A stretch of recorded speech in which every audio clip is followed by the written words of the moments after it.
Hello viewers, আজকের এই ভিডিওটা তোমরা শুরু থেকে শেষ অবধি একটু মনোযোগ দিয়ে দেখো, কারণ আজকের এই ভিডিওতে আমি তোমাদেরকে জানাবো দীঘাতে এখন হোটেলের ভাড়া কত করে যাচ্ছে। যখন সিজন থাকে তখন কিন্তু হোটেলের ভাড়াগুলো একটু বেড়ে যায়, এবং যখন অফ সিজন থাকে তখন কিন্তু হোটেলের ভাড়াগুলো বেশ অনেকটাই কম হয়। আমাদের মতন ভ্রমণ পিপাসু মানুষদের জন্য যদি হাতে একদিন কিংবা দুদিনের ছুটি থাকে, সেটা অফিসেই হোক কিংবা ব্যবসার খাতিরেই হোক, তাহলে আমরা চেষ্টা করি কাছাকাছি কোথা থেকে ঘুরে এসে মাইন্ড একটু ফ্রেশ করার জন্য। শনিবার রবিবারটা দীঘাতে কাটিয়ে তারপরে আমরা আবার নিজের কাজে ব্যস্ত হয়ে পড়ি। তাহলে এখন কত করে ভাড়া যাচ্ছে? সামনেই দীঘাতে জগন্নাথ দেবের রথযাত্রা। এই রথযাত্রার উপলক্ষে অনেকেই কিন্তু ছুটি পেয়ে দীঘা যাচ্ছে ঘুরতে, একবার জগন্নাথ দেবকে দর্শন করার জন্য। যার ফলে কিন্তু হোটেলগুলো কিন্তু রুম খালি দিতে পারছে না, কারণ ম্যাক্সিমাম হোটেলে কিন্তু রুম ফুল হয়ে রয়েছে। এবারে কি হচ্ছে, যেহেতু সিজন এখন দীঘাতে যাওয়ার, তার উপরে রথযাত্রা জগন্নাথ দেবের, এর জন্য কিন্তু বেশ কিছু কিছু হোটেল, এখানে কোনো হোটেলকে আমি ভিডিওতে মেনশন করছি না বা কোনো হোটেলের আমি নাম এখানে তুলছি না। আমার এই ভিডিওতে জাস্ট হোটেলের একটা ভিডিও ক্লিপ তোমাদেরকে দেখানো হচ্ছে। কিছু কিছু হোটেলের ভাড়া কিন্তু বেশ অনেকটাই বেড়ে গেছে।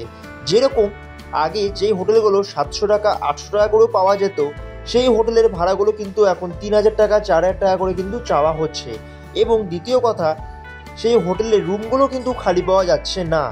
এর জন্য আজকের এই ভিডিওটা করার আমার একটাই উদ্দেশ্য, তোমরা যারা ভাবছো দীঘাতে গিয়ে হোটেলের রুম তোমরা খুঁজে নেবে বা ওখানে গিয়ে তোমরা ব্যবস্থা করবে, তোমাদের জন্যই বলছি একবার যাওয়ার আগে একটু কনফার্ম হয়ে কোনো হোটেল এখন খালি আছে কি না, বা যদি আগে কোনো হোটেলে তোমরা গিয়ে থাকো সেই হোটেলে একবার কন্ট্যাক্ট নাম্বারে একটু কল করে যেও যে এখন কত করে ভাড়া যাচ্ছে, এবং তোমরা যে ডেটে যাবে সে ডেটে কোনো রুম খালি আছে কি না। কারণ দেখো, ফ্যামিলি নিয়ে ঘুরতে গিয়ে যদি হোটেল না পাও তাহলে কিন্তু একটা খুবই বাজে একটা ব্যাপার হয়। যার জন্যই আজকে এই ভিডিওটা বানিয়ে তোমাদের সাথে আমি ভিডিওটা শেয়ার করছি। এই ভিডিওর আগে আমি দীঘা নিয়ে আরও অনেক ভিডিও বানিয়েছি, যেরকম দীঘাতে গিয়ে তোমরা মন পছন্দের রান্না কি করে করিয়ে নিতে পারবে, হোটেল ভাড়া কত যাচ্ছে, এবং দীঘাতে কি করে যাবে, ট্রেনের সময় ট্রেনের টিকিট কত টাকা ভাড়া, এই সব বিষয় নিয়ে কিন্তু আমি একটা ভিডিও বানিয়েছি। তোমরা যারা দেখোনি তো তোমরা দেখে নিও, আমার ইউটিউব চ্যানেলে আছে, এবং দীঘার জন্য একটা প্লেলিস্ট তৈরি করাই আছে, সেখানে ঢুকলেই তোমরা সবকটা ভিডিও পেয়ে যাবে। এবং দীঘাতে গিয়ে তোমরা যদি রান্না করে খেতে চাও, তোমরা কিন্তু সেই ব্যবস্থাও দীঘাতে পাবে, এবং আমার এই সেটার উপরেও কিন্তু ভিডিওটা করা আছে, তোমরা একবার দেখে নিও।